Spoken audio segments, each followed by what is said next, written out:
నమస్కారం.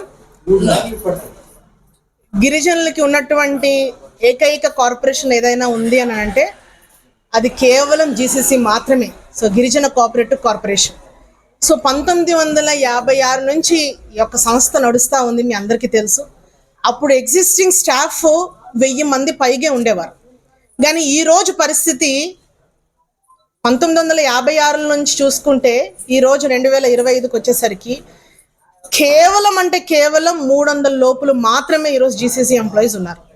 సో ఈరోజు మీడియా ముఖంగా మీతో మాట్లాడాల్సిన ముఖ్యమైన విషయం ఏంటంటే, ఈరోజు అల్లూరి సీతారామరాజు జిల్లాకు సంబంధించి అదేవిధంగా కేడీపేట కానివ్వండి, కాశీపట్నం కానివ్వండి, ఈ ఏరియాలో ఉన్నటువంటి 13 ఎంఎల్ఎస్ గోడౌన్స్ ఏదైతే ఉన్నాయో ఆ ఎంఎల్ఎస్ గోడౌన్స్ అన్నీ కూడా ఈరోజు అది రన్ చేసేదానికి ఇప్పుడు వరకు సేల్స్మెన్స్గా జీసీసీ ఉన్నటువంటి స్టాఫ్ రన్ చేసేవారు, మీ అందరికీ తెలిసిందే.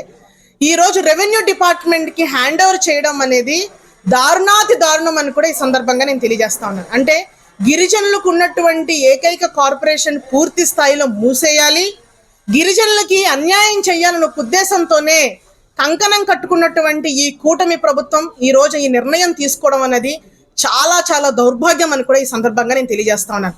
ఈరోజు ఈ ప్రాంతానికి చెందినటువంటి వ్యక్తి, మాజీ మంత్రివర్యులు, జీసీసీ చైర్మన్గా ఉన్నటువంటి కిడారి శ్రవణ్ కుమార్ గారు, మీరు ఏం చేస్తా ఉన్నారని ఈరోజు మేము వైఎస్ఆర్ కాంగ్రెస్ పార్టీ తరఫున మేమంతా కూడా మిమ్మల్ని ప్రశ్నిస్తా ఉన్నాం.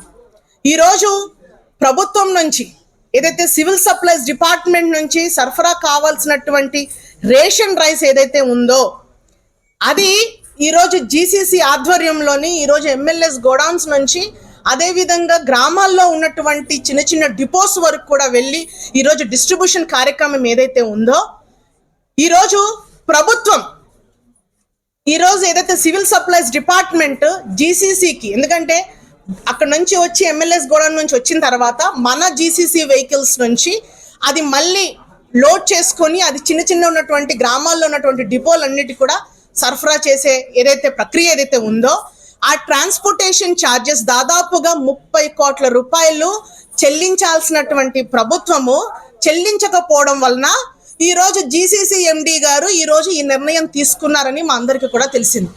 ఈరోజు గవర్నమెంట్లో మీరున్నారు, కేవలం ఓన్లీ 30 కోట్లు మీరు వసూలు చేసుకునే మీకు పరిస్థితి ఈరోజు మీకు లేదు. కానీ ఈరోజు రెవెన్యూ డిపార్ట్మెంట్కి ఈరోజు మీరు అప్పచెప్తా ఉన్నారు. ఈరోజు రెవెన్యూ డిపార్ట్మెంట్లోనే ఎన్నో సమస్యలు, ఈరోజు ప్రజలకు ఉన్నటువంటి చాలా వరకు 100లో 80 వరకు రెవెన్యూ ఇష్యూస్ మాత్రమే ఉంటాయండి. ఈరోజు రెవెన్యూ ఇష్యూస్ని క్లియర్ చేయడానికి రెవెన్యూ డిపార్ట్మెంట్కి తీరిక లేదు. కానీ ఈరోజు అదనంగా ఈరోజు మళ్ళీ మీరు ఏదైతే రేషన్ డిస్ట్రిబ్యూషన్ చేసే కార్యక్రమం ఎంఎల్ఎస్ గోడౌన్లో ఆ విషయాన్ని కూడా మీరు రెవెన్యూ వాళ్ళకి అప్పచెప్పేస్తే వాళ్ళు ఉన్న డ్యూటీయే చేస్తారా, లేదా ఈరోజు రెవెన్యూ ఇష్యూని రిజాల్వ్ చేస్తారని కూడా ఈ సందర్భంగా మేము ప్రశ్నిస్తా ఉన్నాం. ఈరోజు మీరు చూసుకుంటే కాశీపట్నం కానివ్వండి, అరకు, కాశీపట్నం, చింతపల్లి, జీకే వీధి, జీమాడుగుల, కేడీపేట, ముంచెంపుట్టు, పెదబాయిలు, చింతూరు, మారేడుమల్లి, రంపచోడవరం, రాజోమంగి, ఈరోజు క్లియర్గా ఎంఎల్ఎస్ గోడౌన్స్, ఈ 13 ఎంఎల్ఎస్ గోడౌన్స్ అన్ని కూడా రెవెన్యూకి అప్పచెప్తున్నామని నిస్సిగ్గుగా ఈరోజు మీరు ఇలా చెప్తా ఉన్నారే, ఇది ఎంతవరకు కరెక్ట్?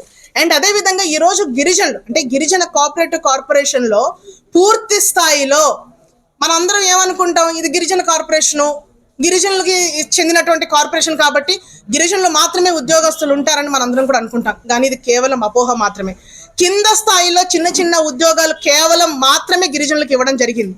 ఈరోజు అడ్మిన్ ఏదైతే హెడ్ ఆఫీస్లో ఉన్నటువంటి పెద్ద పెద్ద పోస్టులు, జిఎం కానివ్వండి, మార్కెటింగ్ సంబంధించినటువంటి వాళ్ళు కానివ్వండి, ఇవన్నీ కూడా అదర్ కార్పొరేషన్స్ నుంచి డెప్యుటేషన్ తీసుకొచ్చి మరి ఈరోజు జీసీసీని రన్ చేస్తూ ఉన్నారు.